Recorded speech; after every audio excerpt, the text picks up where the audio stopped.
하나님 말씀 봅니다. 요한복음 4장 20절에서 24절까지 말씀. 자, 우리 함께 같이 봉독합니다. 우리 조상들은 이 산에서 예배하였는데 당신들의 말은 예배할 곳이 예루살렘에 있다 하더이다.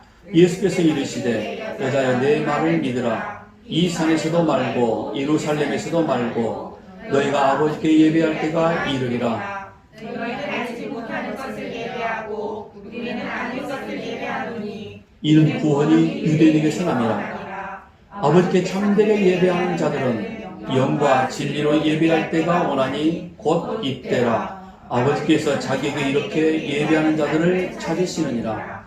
하나님은 영이시니 예배하는 자가 영과 진리로 예배할지니라. 아멘. 아멘. 오후 예배 때 지금 제가 지지난주부터 약간 교리적인 설교를 지금 내가 한다는 말씀을 드렸죠. 오늘은 교회론을 제가 시작을 하면서 먼저 과연 교회에서 우리가 하고 있는 예배가 어떤 걸까? 예배론에 관해서 약 한 2주 동안 더 말씀을 전할 겁니다. 오늘 본문은 요한복음 4장인데 사실 내용은 창세기 중심으로 해서 과연 우리가 드려지는 예배가 얼마나 온전한 예배인지 아니면 잘못 드려진 예배를 하고 있는지 한번 점검해보는 그런 시간이 되어질 겁니다. 오늘 오후 예배 찬양 그래도 조금 나아졌죠? 지지난주보다? 한 다다음 주 지나면 또 훨씬 더 악보 보는 건 배울게요.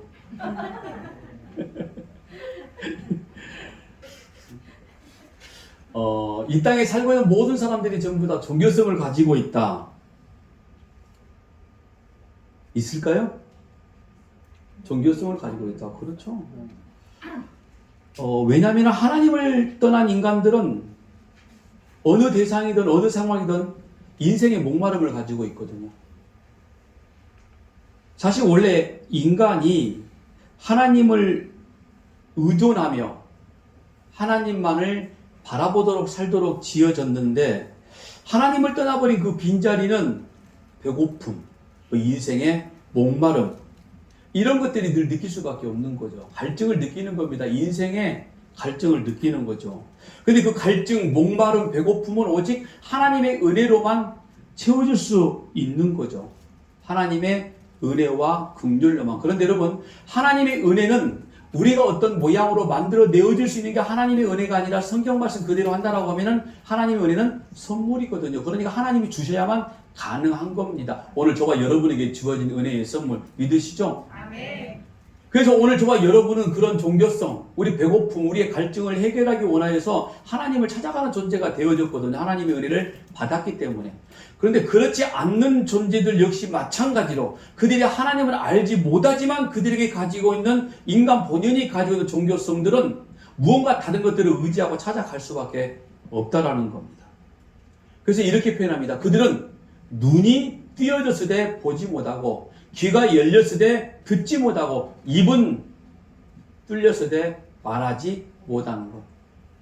아무것도 하지 못하는 존재라는 거죠. 그러다 보니까 하나님이라는 존재를 찾아낼 수가 없는 겁니다. 세상의 힘으로 그리고 세상의 눈에 보이는 가치들로 자기들의 눈과 귀와 완전하게 전부 다 막아버렸기 때문에 전능하신 하나님을 바라볼 수가 없는 거죠. 무언가 지금 찾아내야 되고 무언가 대상을 만들어야 되는데 하나님의 존재를 모르다 보니까 눈에 보이는 것들로 자기들이 예배할 수 있는 존재와 대상들을 만들어내기 시작하는 겁니다. 한마디로 말해서 인생의 갈증, 목마름을 채우려고 여러 가지 노력을 하게 되어지는데 그 대표적인 것들이 우리가 알고 있는 대로 힘, 세상의 힘, 돈, 이성, 술, 도박, 우상, 전부 다 이런 것들이죠. 근데 결국 이런 것들은 전부 다 자기들을 이해한 것들이 되어지기 때문에 오늘 낮에 말씀드렸죠. 자기들을 이해한 것들은 곧 탐심이 되어지고 탐심은 뭐라고요? 우상 숭배인 거죠. 그래서 우상 숭배가 나오는 겁니다. 제가 전에도 말씀드렸지만 사람들이 인간의 이성을 가지고 있는 사람들이 뭔가 돌과 바위의 어떤 능력과 영험이 있다라고 믿어질까요? 아닌 거죠. 이로. 그런데 그것들을 통해서 결국에는 자기 자신이 이루를 받고 자기 자신의 무언가 조금 찾고자 하는 자기 자신을 믿고 있는 스스로가 대상자가 되어져 버린 겁니다. 꼭 그걸 우리가 우상숭배라고 이야기를 하는 거죠. 각기 다른 신들을 부르면서 각기 다른 예배의 형식을 통해서 그들이 믿는 신들에게 때로는 자기 자신에게 예배를 하지만은 공통된 목적이 뭐냐면은 자신의 목마름을 해결하기 위함이라는 거죠. 그러니까 인간이 가지고 있는 목마름은 예배로 표현되어지는 거예요. 예배로. 그러니까 우리가 드려지는 예배와 그들이 하고 있는 예배는 분명히 다른. 오늘 우리 본문의 말씀 너무나 잘 알고 있는 말씀이잖아요. 이미 요한복음 강의 때 말씀을 드렸지만은 사실 이게 굉장히 예배와 교회론의 이 어찌 보면 제가 생각하는 시발점으로 보고 있는 아주 중요한 이 소재가 되어집니다. 그래서 이 말씀을 다시 보는데 이 사마리아 여인의 이야기에서 우리가 알고 있는 이미 있었던 몇 명의 남편이요? 5명의 남편. 그리고 현재 살고 있는 동거남이 등장해요. 이 사마리아 여인에게. 그런데 사실 이 사람이 그렇게 부도덕한 인생을 살고 있다? 뭐 또 거기에 뭐 이스라엘의 어떤 그런 관습 풍습을 이야기하면서 계대법이라는 이야기를 우리가 종종 하고 있는데 사실 그걸 지금 성경에서는 말하고자 하는 게 전혀 아니라는 거죠. 어떤 걸 이야기하고자 하는 거냐면은 인간이 가지고 있는 본질적인 목마름 이걸 어떻게 해결하고 있느냐 이 여인을 통해서 이걸 지금 가르쳐주고 있는 내용이거든요. 결국은 하나님이 가장 싫어하시는 우상 숭배까지 가게 되어지는 결론인데 성경을 통해서 오늘 저와 여러분에게 그리고 우리에게 목마름이 남아 있다는 것은 저는 성경을 통해 우리가 확실히 알 수 있었던 것은 하나님이 우리에게도 목말라 있구나 이런 걸 느껴지기 시작을 했어요. 우리가 하나님을 향한 목마름 갈증을 가지고 있는 거 분명히 있죠. 있으시죠? 뭐가 채워지지 않는 아니 우리 인생의 필요가 채워지지 않는 게 아니라 성경을 우리가 듣는데 이 말씀이 진짜 진리구나. 이 말씀이 내 생명이구나 라고 느껴지는 것보다 한 주 설교를 듣고 내가 한 주간을 어떻게 살아낼까? 인생에 대해서 어떻게 성공을 한번 해볼까? 이때부터는 이건 성경이 아니라 이건 그냥 문자입니다. 만약에 우리가 진짜 진리를 모르면은 그렇게 갈 수밖에 없다는 거죠. 그러니까 한 주간에 겨우 목마름 해결 한번 해보겠다 하는 거죠. 이 성경 주일 나와서 말씀을 듣고. 그런데 진리는 그게 아니라는 겁니다. 우리 진리는 오늘 저와 여러분에게 생명을 주시는 거거든요. 그러니까 우리가 목말라 있다 이 말은 무슨 말이냐면은 단순하게 우리의 인생이 힘들다가 아니라 내 생명이 지금 죽어 있구나. 내 생명이 죽어가고 있구나. 이걸 알게 되어지는 거죠. 그럼 내 죽어가는 생명이 이 죽어있는 생명이 살아날 수 있는 방법이 뭘까? 하나님밖에 안 계시구나.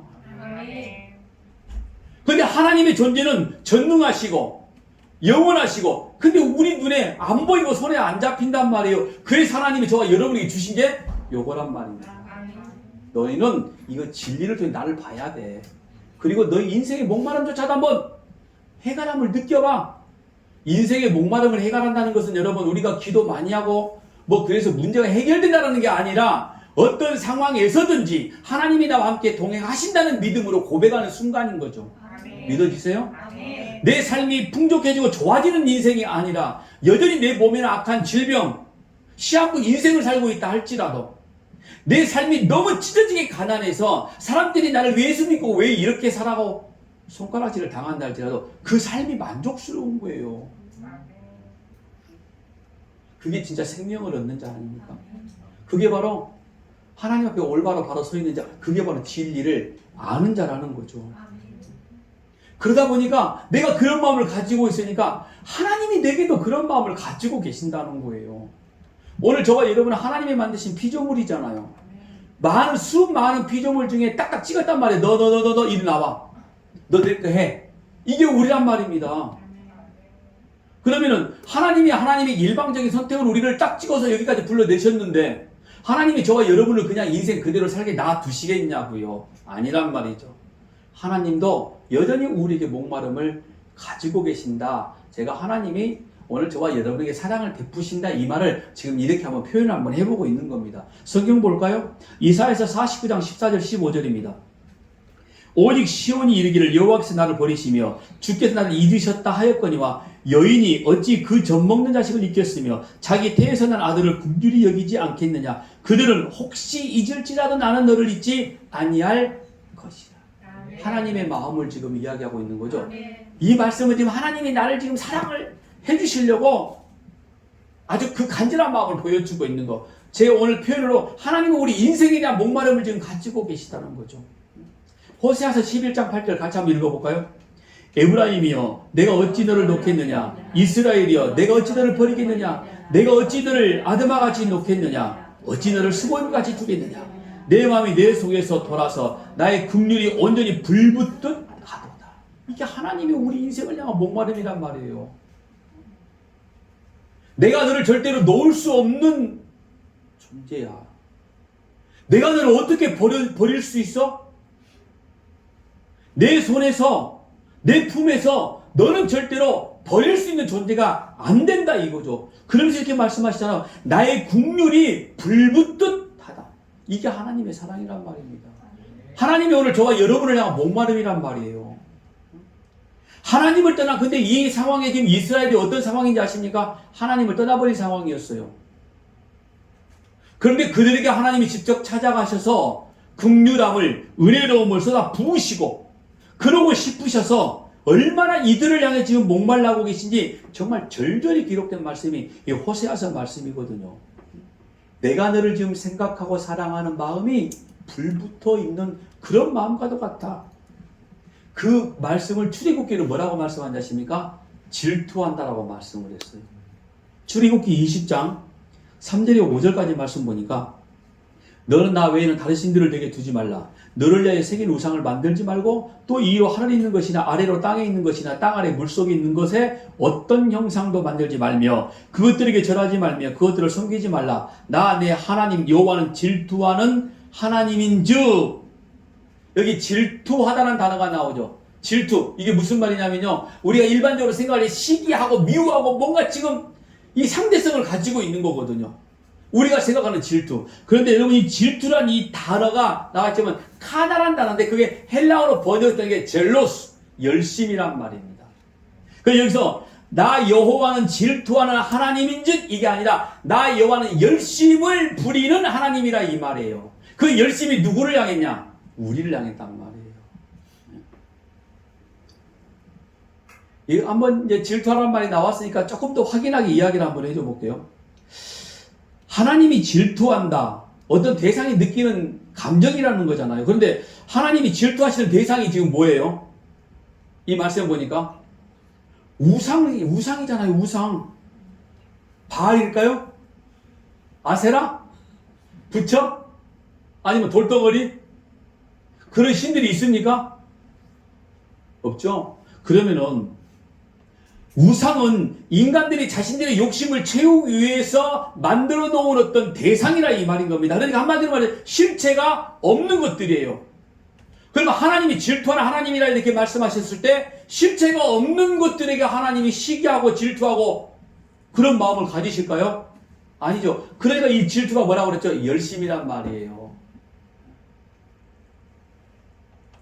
요한복음 2장 17절에 이게 단어가 나옵니다.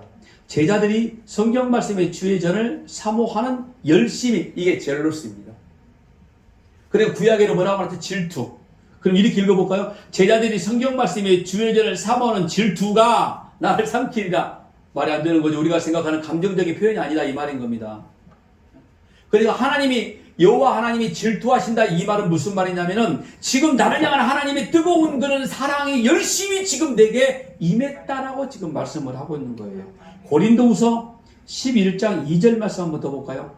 내가 하나님의 열심으로 너희를 위하여 열심을 내노니 내가 너희를 정결한 처녀로 한 남편인 그리스도께 드리려고 중매함이로다.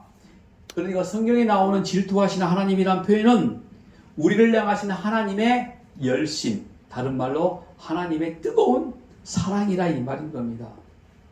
그러니까 하나님은 그렇게 오늘 저와 여러분을 향해서 목말라 하신다는 말이에요. 그래서 우리가 목이 마른 거예요. 그래서 하나님이 나를 향한 그 절대한 사랑을 내게 베푸시고 하나님이 나를 향한 그 목마름을 가지고 계시니까 그분이 지금 어디에 계시냐면은 어디에 계셔요? 내 안에 계시니까 그러니까 내가 목말라 하는 거죠. 그래서 내가 지금 목말라 하니까 우리는 뭘 먹어야 되냐면은 생수를 마셔야 되는 거죠. 그런데 한 번 마시고 그 다음날 또 목말라는 생수가 아니라 한 번 마시면 영원히 목마르지 않는 생수. 그게 오늘 본문에 나와 있는 사마리아 여인에게 주었던 하나님의 말씀의 생수잖아요. 그게 예배란 말이에요. 지금 이 말씀을 하고 있는 겁니다.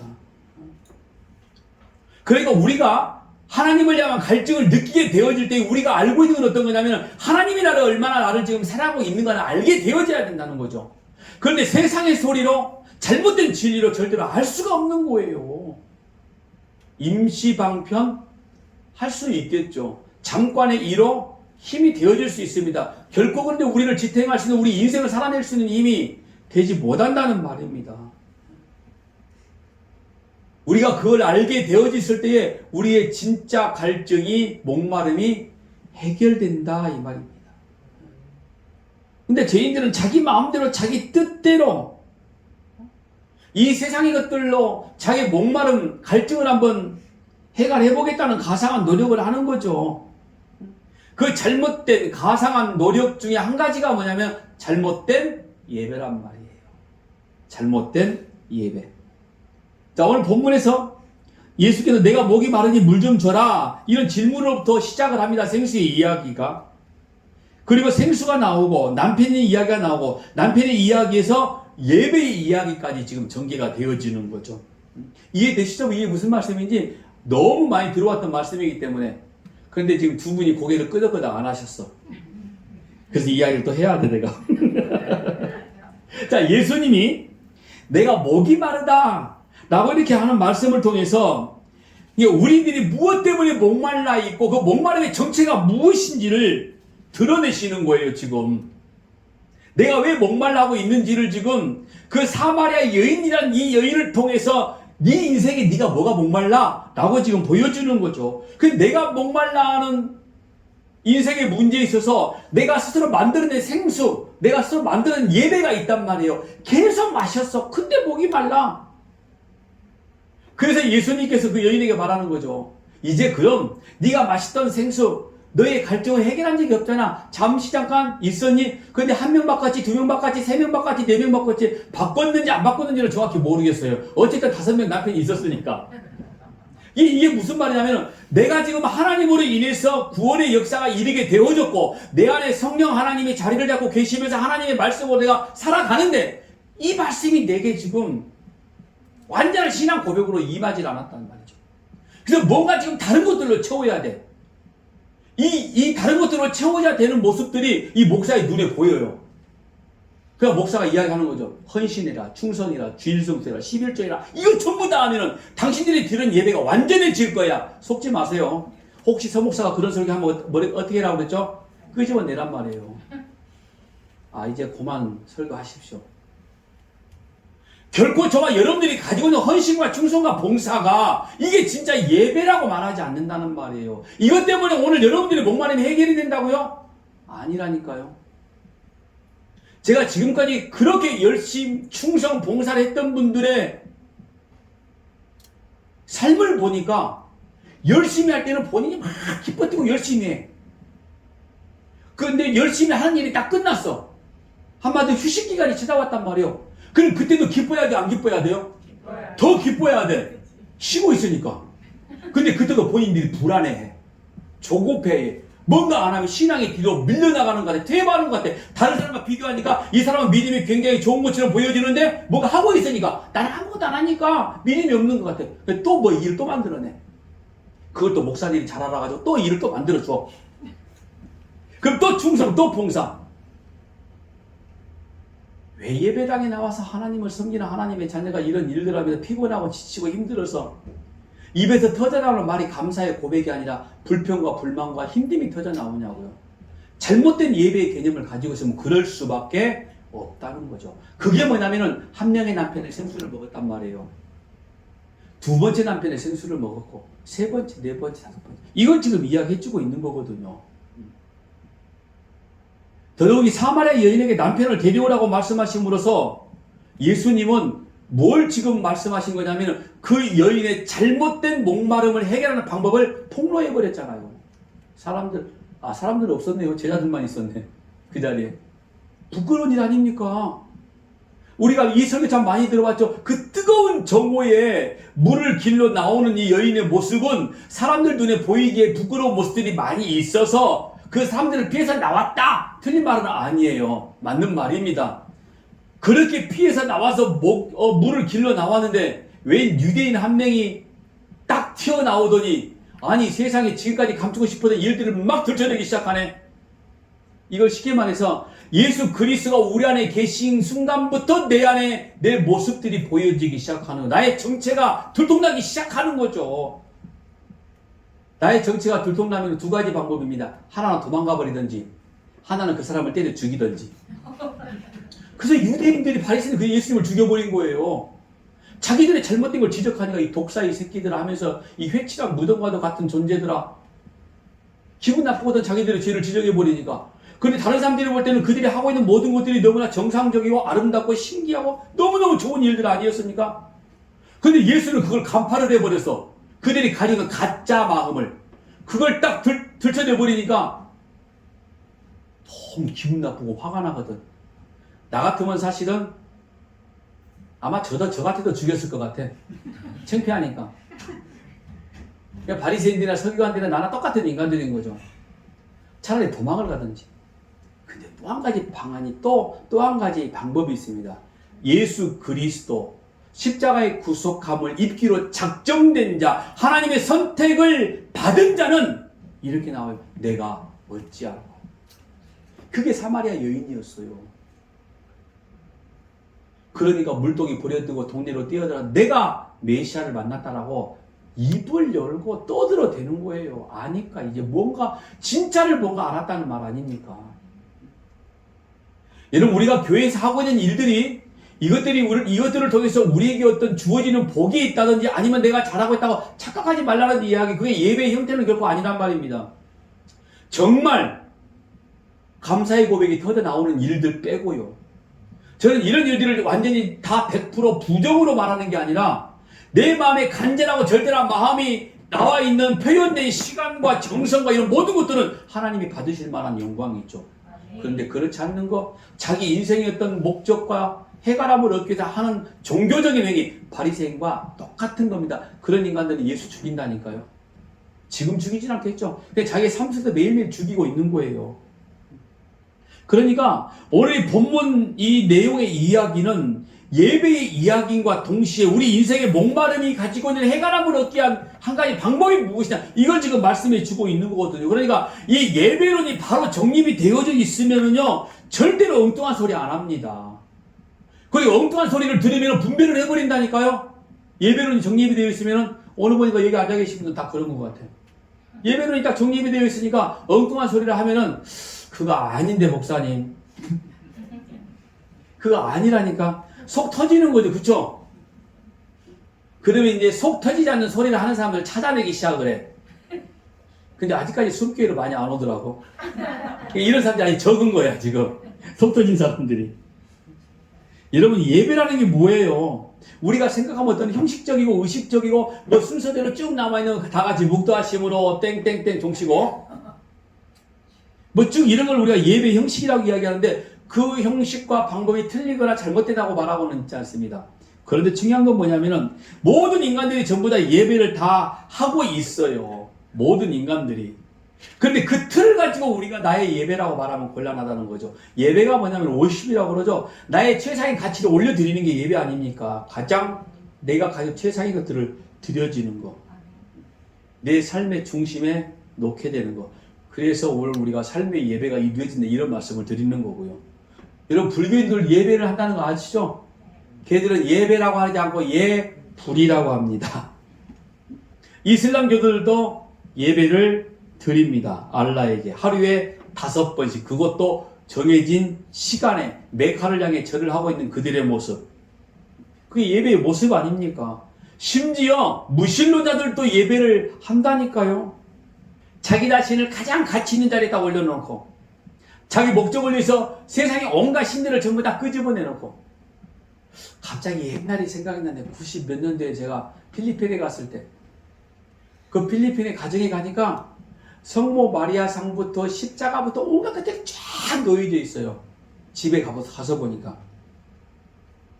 물어봤더니 그 선교사님이 말씀을 하시는데 얘들은 종교성이 너무너무 좋은 애들이래요. 필리핀 애들은. 그래가지고 이방에 한 분을 믿는 것보다 여러 신들을 믿으면 어떤 놈이 복이 될 줄 알겠느냐 이거죠. 그게 인간들이 가지고 있는 종교성이라니까요. 필리핀 사람들이 이야기가 그럴 것 같기도 하죠. 우리도 마찬가지란 말이에요. 놀랍게도. 그러니까 그들이 부르는 건 신이 아니라 결국엔 누가 되는 거죠? 자기 자신이 되는 거죠. 이렇게 인간의 목마름은 여러 가지 예배 형태로 이렇게 나타나게 되는 겁니다. 자, 보세요. 이제 창세기 이야기를 할 겁니다. 자, 이 창세기의 말씀 보니까 하나님의 말씀에 불순종한 아담과 하와. 그들이 가장 먼저 자기들이 짓던 죄들을 감추기 위해 한 짓이 어떤 짓입니까? 가렸죠. 성경 보니까 무화과 잎으로 가렸다고 그랬습니다. 가리는 겁니다. 가장 먼저 하는 일들이. 스스로 감추고자 하는 거잖아요. 그런데 그때 하나님이 나타나셔서 아담아 내가 어디 있느냐라고 불러내시고 난 다음에 무슨 옷을 만들어 주시냐면은 가죽옷을 만들어 주셨어요. 여기 이미 지금 희생 제물이 등장을 하게 되어졌죠.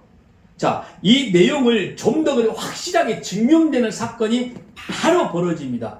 그들의 아들이었던 가인이 아벨을 죽여버리는 거. 그래서 가인이 어떤 인물이냐면 인류 최초의 살인을 했던 사람이다 라고 말하지만은 인간 타락의 대표적인 인물로 가인이 등장하기 시작을 하는 거예요. 그래서 가인이 어떻게 죄를 짓기 시작했나요?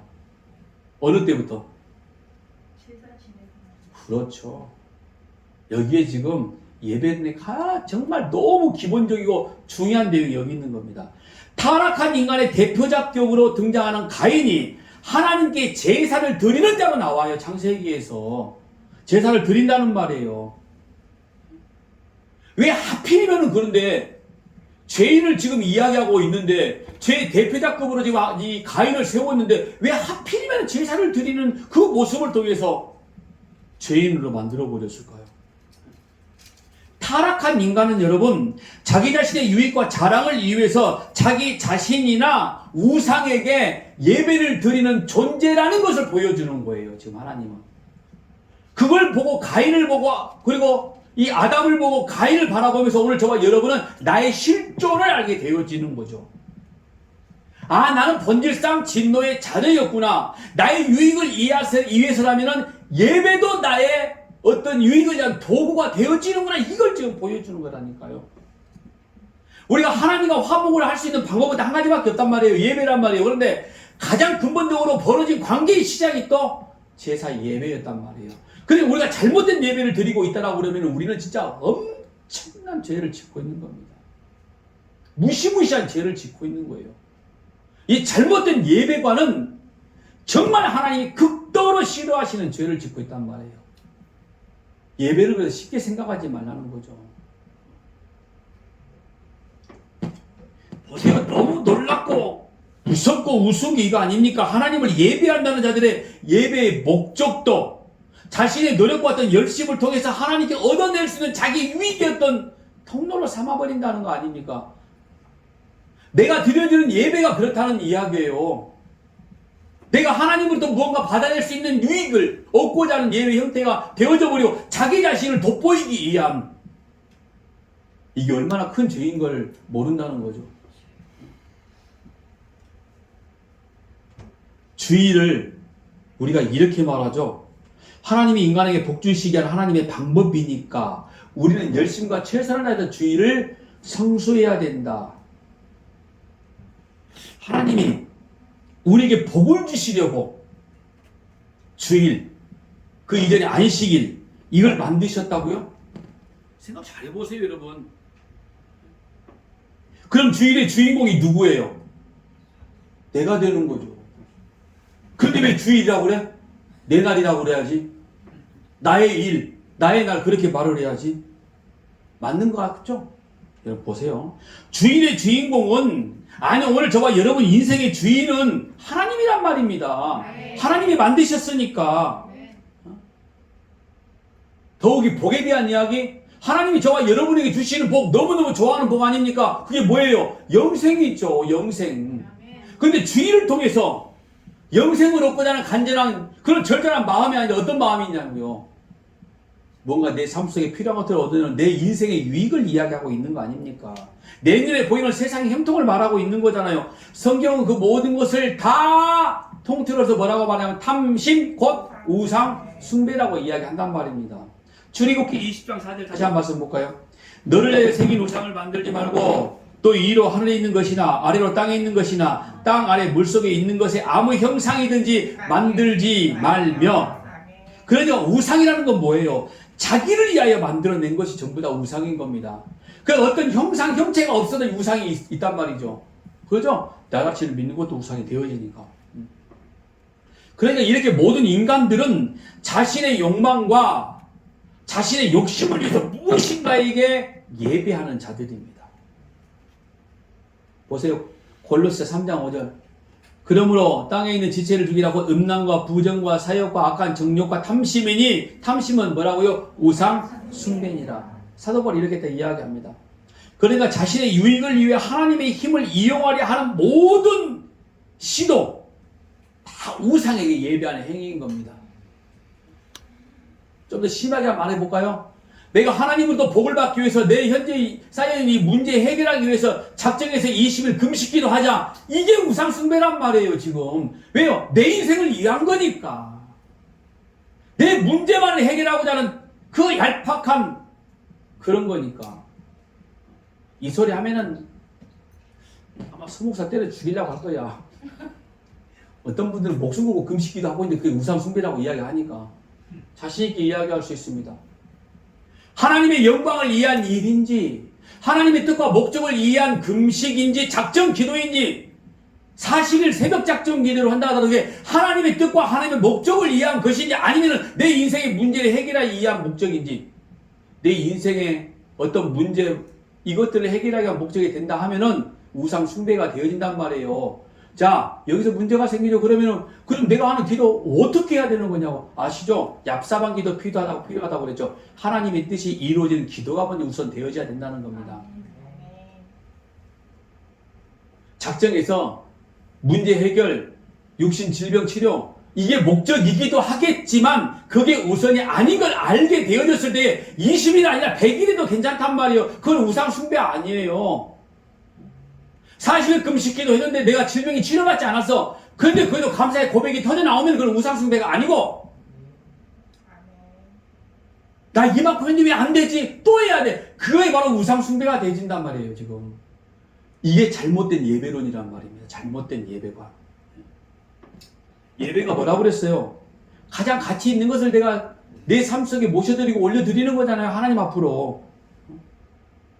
오늘 저와 여러분의 인생의 창조된 목적 아시죠? 이사야서 43장 21절 시작. 이 백성은 내가 나를 위하여 지었나니 나를 찬송하게 하려 함이니라. 이게 예배란 말입니다. 하나님께 전적으로 순종하고 의뢰하고 하나님의 영광을 드러내고 하나님께 찬양하는 자로, 즉 예배하는 자로 지어진 것, 그게 하나님이 저와 여러분의 인생을 이 땅에 보내신 목적이라는 겁니다. 또 가끔 이런 생각 하시지 않습니까? 창세전에 구원하기로 작정을 하셨으면 이 죄 많은 세상에 두지 마시고 그냥 천국에 데려가시든지, 아니면 처음부터 그냥 천국에 살게 만들어 놓으시든지. 그럼 여러분들 못 만날 수도 있어, 내가. 이거 그냥 하는 소리지만. 그런데 여러분 보세요. 하나님께서 이미 에덴 동산에서 예수 그리스도의 십자가의 구속에 대해서 말씀을 하셨잖아요. 메시아를 약속을 하셨단 말이에요. 그리고 우리가 이게 수치상으로 약 한 4,000년이 넘는 시간 동안에 긴 시간을 하나님은 끄셨어요. 시간을 아주 지리하게 만들어 놓으셨단 말이에요. 왜 그랬을까, 하나님이? 예수 그리스도를 창세, 이 아담이 있었던 에덴 동산에 있었던 짐승, 이 가죽옷을 지어주시고 희생제물이 필요하다는 것과, 그리고 원시 복음이라고 하고 있는 예수 그리스도를, 메시아를 이 창세기 2장을 통해서 말씀해 주셨는데, 왜 그렇게 한 4,000년이 넘는 긴 시간 동안에 인생을 살게 만들어 놓으셨냐고요. 도대체 왜 그럴까? 가만히 생각하니까 하나님은 그 긴 시간 동안에 인간들의 죄악생을 계속 지금 폭로하고 계신 거예요. 오늘 본문에 나와 있는 사마리아 여인의 5 남편의 이야기를 막 터뜨리신 것처럼 역사 속에서 계속 폭로하고 있는 거죠. 그리고 인간들이 자기들의 목마름을 해결하려고 하는 만들어내는 모든 것들이 결국엔 아무것도 아니다, 허망한 것들이라는 것들을 4,000년이 넘는 시간 동안에 깨닫게 만들어버리시는 거예요, 지금. 심지어 여러분, 인간들은 하나님으로부터 율법, 말씀을 받았으면서도 율법조차도 자기들의 의로움으로 만들어버렸잖아요. 그러니까 하나님의 백성들은 그 긴 시간 동안에 뭘 보는 거죠? 역사 속에서 자기 자신의 정체를 알기 시작하는 거죠. 본질을 알기 시작하는 겁니다. 내 본질을 알다 보니까 하나님의 사랑이 얼마나 큰지를 알게 되어지는 거죠. 복음이 얼마나 소중한지를 알게 되어지는 거죠. 와, 나 같은 거 세상에 하나님이 나를 구원하셨다고. 아니, 내가 어떤 걸 드리지도 않았고 아무것도 하지도 않았는데 나를 선택을 하셨어? 이게 복음을 바로 깨달은다고 진짜 진정한 예배자라고 부르는 거예요. 그런 자들이 모여 사는 곳이 하나님의 나라고 숨교회라고요. 아멘. 공동체이고 하나님의 나라에서 더 아멘이 커야지. 아멘. 숨교회는 그냥 모여있는 공동체일 뿐이고요. 그러니까 오늘 저와 여러분 진짜 예배자인 거죠. 진짜 예배자. 이 땅에서 오늘 저와 여러분이 진짜 예배자가 돼야 되는 겁니다. 하나님은 오늘 저와 여러분을 통해서 받으실 영광을 다른 것에게 주는 것을 결코 원하지 않아요. 싫어하신다는 말입니다. 이사야서 42장 8절 말씀 보세요. 나는 여호와이니 이는 내 이름이라. 나는 내 영광을 다른 자에게 내 찬송을 우상에게 주지 아니하리라. 네 탐심 속에 나의 영광을 주고 싶은 마음이 없어, 하나님은요. 더더욱이 아니 세상에 이런 나무나 돌이나 이런 것들로 우상을 형태를 만들어 그것들이 절하고 있냐고, 이 비련한 것들아, 이렇게 지금 말씀하고 있다니까요. 나는 저것들에게 내 찬송을 주고 싶은 마음이 없어. 왜 근데 너희들이 거기에 끌려가고 있는 이거 아닙니까? 쟤들은 원래 저런 종자들이니까 저렇게 살다 죽게 놔두지만은 왜 너희들만 저 교회당 안에서 이런 일을 하고 있냐 이거예요. 예수 믿고 잘 돼보자, 형통해보자, 그런 거 하지 말라고 지금 말씀하고 있는 거예요. 하나님께서는 이 올바른 예배, 그리고 진짜 그런 잘못된 예배의 모습을 그렇게 가르쳐 주신 것이 바로 이 창세기입니다. 그래서 오늘 내가 본문은 요한복음이지만 지금 창세기 이야기를 하고 있는데, 창세기 4장 1절에 7절 말씀 보니까 아담이 그의 아내 하와와 동침함에 하와가 임신하여 가인을 낳고 이르되 내가 여호와로 말미암아 등남하였다 하니라. 그가 또 가인하고 아벨을 낳았는데 아벨은 양치는 자였고 가인은 농사하는 자였더라. 세월이 지난 후에 가인은 땅의 소산으로 제물을 삼아 여호와께 드렸고, 자, 땅의 소산으로 뭘 삼았다고 그랬죠? 제물을 삼아. 그리고 아벨은 자기도 양의 첫 새끼와 그 기름으로 드렸더니 여호와께서 아벨과 그의 제물을 받으셨으나. 자, 지금 제물에 대한 이야기가 나왔죠. 우리가 이 말씀을 가지고 히브리서 말씀을 인용하면서 하나님은 정성이 담긴 피 있는 제물을 원하시기 때문에, 생명이 죽고 또 다른 생명이 살아야 되는 이것을 원하기 때문에 가인의 제사를 연락하지 않았다, 피가 흘리지 않았기 때문에 라고 이렇게 말하는데, 피 있는 제사와 피 없는 제사의 제물에 관한 생명이 죽고 살고 이건 맞지만은 그 말씀이 여기에 창세기 4장의 말씀과는 하등의 관계가 없는 말씀이에요. 왜냐하면요, 여기 제물이라는 단어가 가인과 아벨이 드린 제사 둘 다 똑같은 감사제입니다. 어떤 용어를 쓰고 있냐면 민하라는 단어를 써요. 이게 감사제예요. 가인이 드린 제물도 민하, 아벨이 드린 제물도 민하, 같은 거예요. 다른 게 아니라 이 말인 겁니다. 아, 그런데 왜 가인 거는 안 받고 아벨 거는 왜 받으셨을까? 이게 지금 조금 의심이 되죠. 그럼 뭐지? 보세요. 이제 창세기 3장에서 하나님 불순종한 아담에게 명령을 하는데 흙을 경작하도록 명령을 하십니다. 잘 들어보세요. 창세기 3장 23절에 여호와 하나님이 에덴 동산에서 그를 내보내요. 그의 근원이 된 땅, 아담의 근원이 된 땅을 갈게 하시니라. 근원이라고 말씀하죠. 왜 흙이, 땅이 아담의 근원입니까? 네? 그렇죠. 그걸 어떻게 알아요? 그 어려운 걸. 이거 누가 녹음으로 듣게 되면 진짜 어려운 거 알아맞히는 것 같겠다. 아니, 땅의 흙으로 아담을 만들어 놓았으니까 그냥 근원이라고 말씀하신 것 뿐이었어요. 창세기 2장 7절에 나오죠. 여호와 하나님이 땅의 흙으로 사람을 지으시고 생기를 그 코에 불어 넣으시니 사람이 생명이 되니라. 여기 흙, 아파르, 먼지, 티끌, 아무것도 아닌 이런 말이거든요. 아무것도 아닌 흙으로 아파르로 우리를 만들어 놓으셨다는 거죠. 그리고 창세기 3장 19절에 내가 흙으로 돌아갈 때까지 얼굴에 땀을 흘려야 먹을 것을 먹으리니 내가 그것에서 취함을 입었습니다. 너는 흙이니 흙으로 돌아갈 것이니라 하시니라. 여기 흙은 아담아입니다. 아담아. 왜냐하면 처음에 흙은 아파르 먼지였어요. 이걸로 누구를 만들었냐면 아담을 만들었어. 흙으로. 그래서 그 흙이 아담아예요. 아담. 그런데 그 뜻이 뭐냐면 먼지. 똑같아. 근본. 이런 의미를 가지고 있거든요. 자, 그러니까 아담이 범죄한 이후로 아담이 경작해야 할 땅은 흙은 흙인데 아담의 근본된 흙. 이걸 지금 경작해라는 거죠. 이 말은 하나님께서 아담에게 흙을 경작해라고 이렇게 말씀하신 이유가 이거예요. 너는 흙이라니까. 왜 이걸 자꾸 말씀을 하시냐면은 아담과 하와가 선악과를 먹게 된 이유가 뭐예요? 그렇죠. 그걸 어떻게 알았어요 또? 하나님처럼 되고자 하는 그런 마음이었다는 게 너는 네가 아무리 애를 써 절대로 하나님이 되지 못해. 네가 아무리 노력해도 하나님처럼 될 수가 없어. 네가 아무리 별짓 다 해도 너는 흙이라니까. 이걸 지금 알아라 이거예요. 너의 정체를 알고 있으라 이거예요. 노래를 아무리 잘해도 흙이라니까. 나같이 못해도 흙이고. 응? 이 말은 무슨 말이냐면 너는 흙이니 너의 정체를 알아라. 이 말은 너의 죄를 너는 알고 회개하라 이런 말인 거였어요. 그리고 바로 그 이야기 뒤에 누가 나와요? 가인과 아벨의 이 제물 이야기가 등장하는 겁니다. 그러니까 아벨이 제사를 받으신 것은요, 왜 받으셨냐면은 아벨은 흙인 걸 알고 있었다 이 말이에요. 근데 가인은 몰랐단 말이에요. 내가 왜 이렇게 지금 왜 내 예물을 왜 안 받아요? 이게 무슨 말이에요 지금? 아, 나도 하나님 좀 될 수 있다니까 이렇게 하면 왜 이걸 몰라줘 당신이? 이런 거였단 말입니다. 이해되시죠? 그래서 하나님이 가인의 제물을 받지 아니하시고 아벨의 제물을 받으셨다는 것은 아벨은 자기 존재, 자기를 알고 있었다 이 말인 겁니다. 아멘. 제물로 인해 가지고 하나님을 만족시켰던 게 아니란 말이에요. 아벨이 드렸던 제물 양의 첫 새끼 피를 흘렸기 때문에 하나님이 희생 제물이기 때문에 받으신 게 아니라 아벨은 자기 아버지 아담에게 하나님이 명령하신 게 무엇인지를 알고 지키고 있었다는 말이 되어지는 거죠. 이거 혹시 목사님 생각 아니에요? 성경이 안 남았으니까 그 정도는 제가 알아요, 목사니까. 성경을 쭉 보니까. 에? 가인의 제사를 받지 않았다는 거 간단해요. 아벨의 예배가 아니었다 이런 말인 겁니다. 그 결과가 여러분 또 그 이후에 나와야 되자 증명된 게 사건이 나와요. 그냥 하는 소리가 아니에요. 보세요.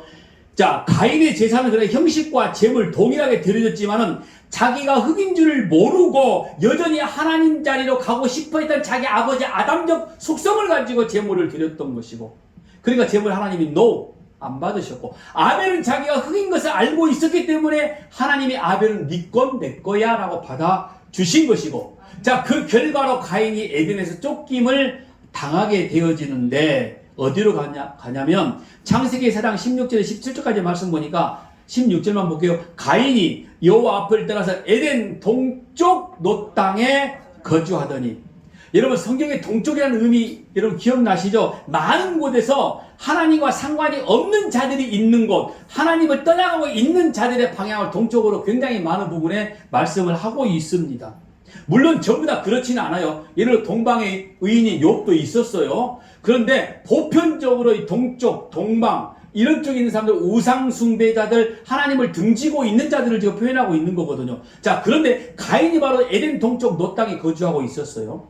자, 아브라함과 헤어진 우리가 알는 놋 조카 머문 것도 소돔과 이 고모라 그쪽이 바로 동쪽 지역이라고 합니다. 자, 아브라함의 자녀 중 셈과 함과 야벳 중에 아브라함의 수치를 드러내어 저주를 받았던 아들이, 그렇죠, 함의 자손이 머물렀던 곳도 동쪽 지역이라고 합니다.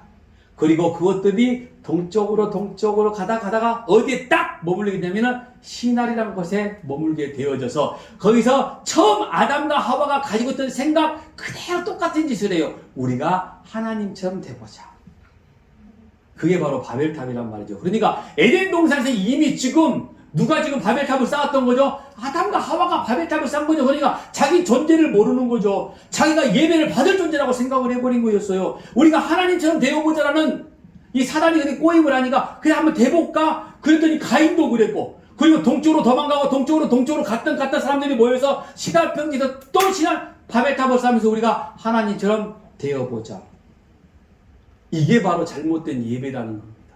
이게 바로 가인이 됐던 예배라는 거예요. 이해되시죠? 이런 것들은 그래서 우리가 결국 예배라고 말하지 못한다는 겁니다.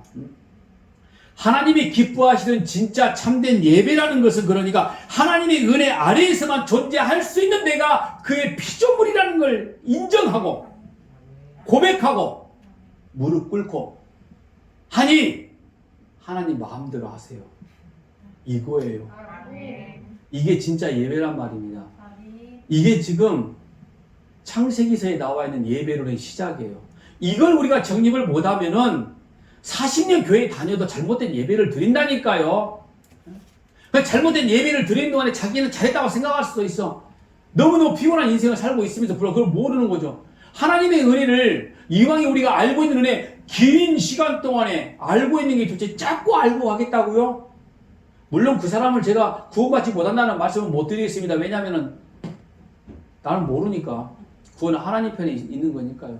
그런데 또 알 수 있는 건 뭐가 있냐면은 진리를 들었는데 반응이 나타나요. 아는 사람들이 있습니다. 그 말씀을. 맞아요. 진리는 이런 것이었죠. 오늘 잘못된 예배가 이런 거였네요. 그러니까 여러분들의 교회에서 아니면 우리가 작정해서 예배 기도회를 할 때도 우리는 그 목적 삼아 기도를 하지 않는 거예요. 하나님의 뜻대로는 기도가 이루어지기 원한다는 아주 기가 막힌 기도를 시작을 하는 거죠. 하나님의 통치가 나의 삶에 이루어지게 하여 주옵소서. 이게 바로 먼저 그의 나라와 그의 의를 구하는 기도라고 그랬잖아. 그런 기도로부터 시작이 되어지는 거예요. 기도가 딱 끝났어. 나 여전히 아프네. 내 문제 여전히 해결 안 됐네. 내일 모레 전세금 해야 되는데 왜 해결 안 되지? 그걸로 끝이에요. 여기까지 모양이다. 안 됐네. 하나님 안 됐어요. 되지 않았어요. 떼쓰지 않는다는 말이에요. 그게 그의 나라와 그의 의를 구하는 기도의 결론이기도 하고요.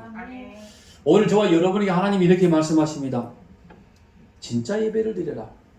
진짜 참 예배자 가운데 서 있어라.